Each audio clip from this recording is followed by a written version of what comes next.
आनंद गर्जे हे पंकजा मुंडे यांच्या वैयक्तिक सहाय्यक म्हणून अनेक वर्ष काम करणारी.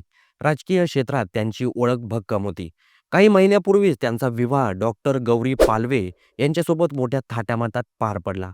पंकजा मुंडे स्वतः आपल्या परिवारासह या विवाहात उपस्थित राहिल्या. त्यांनी आनंदला मुलासारखं मानलं. प्रेम, आनंद आणि उज्ज्वल भविष्याचे स्वप्न घेऊन सुरू झालेली ही जोडी खूप लवकर अंधारात बुडाली.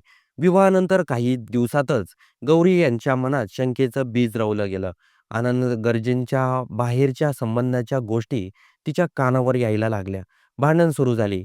तिनं जे काही अनुभवत होती ते सगळं आपल्या वडिलांशी शेअर केलं. मोबाईलवरून काही स्क्रीनशॉट देखील तिने वडिलांना पाठवले. कुटुंबाने दोघांना समजावण्याचा प्रयत्न केला, पण मतभेद अधिक खोल गेले जात होते. ज्या दिवशी तिचं सर्व काही संपलं, सकाळपासूनच दोघांमध्ये वादाची मालिका सुरू झाली. तिने आपल्या वडिलांना फोन करून सांगितलं, "तो ऐकत नाहीये, खूप बोलतोय, मला सहन होत नाहीये." संध्याकाळी हा वाद आणखी तीव्र झाला. कुटुंबाच्या म्हणण्यानुसार गौरीने त्या तणावातच आत्महत्या केली आणि त्यावेळी आनंद घरातच होता. त्यांनी मोठा असा आरोप केला आहे, ही आत्महत्या नसून हत्या असावी. तिचा छळ होत होता. तिचं मनोधैर्य खचवत होते. ही धक्कादायक माहिती कळताच गौरीच्या परिवारातील सदस्य बीडहून मुंबईत वरळी पोलीस ठाण्यात दाखल झाले. अश्रूंनी रडणारी आई, राग व्यक्त करणारं नातलग एकच मागणी करत होतं, "आमच्या मुलीला न्याय मिळाला पाहिजे. गुन्हा तात्काळ दाखल करा." दुसरीकडे आनंद गर्जेंनी पूर्ण वेगळी बाजू मांडली. त्यांचं म्हणणं होतं, "त्यावेळी मी घरात नव्हतो. घराचे दार आतून बंद होते. मी 31व्या मजल्यावरून खिडकीच्या मार्गाने खाली आलो. घरात पोहोचताच ती मला त्या अवस्थेत दिसली. मीच तिला हॉस्पिटलमध्ये नेलं." दोन्ही दाव्यांमुळे जमीन आसमानचा फरक आहे. एकीकडं कुटुंबाचा ठाम विश्वास, हे आत्महत्येचं प्रकरण नाही. दुसरीकडं आनंदचा दावा, तो उपस्थितच नव्हता आणि याच क्षणी या घटनेत आला राजकीय धागा. घटना ऐकताच पंकजा मुंडे यांनी आपले सर्व दौरे रद्द केले. प्रकरणाबद्दल पूर्ण माहिती घेण्यास सुरुवात केली.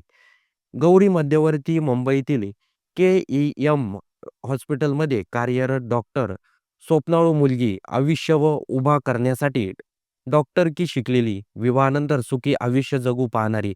आज तिचं कुटुंब म्हणतंय, गौरी स्वतःला मारू शकत नाही. तिला न्याय मिळालाच पाहिजे. तिच्या मागणीनुसार सखोल तपास सुरू आहे. CCTV, mobile data, call recording, संशयिताची चौकशी, सर्व तपासणी सुरू आहे. गौरी आणि आनंद यांच्यामध्ये गेल्या काही दिवसापासून वाद सुरू होते, असं त्यांच्या घरच्यांचा दावा आहे. त्याचबरोबर घरच्यांना गौरीला आनंदचे बाहेर संबंधाचे काही स्क्रीनशॉट देखील पाठवले होते. त्यामुळे घरच्यांचा ठाम विश्वास आहे, की आमची मुलगी आत्महत्या करणार नाही, तिची हत्या झाली आहे, असा दावा त्यांनी केला आहे.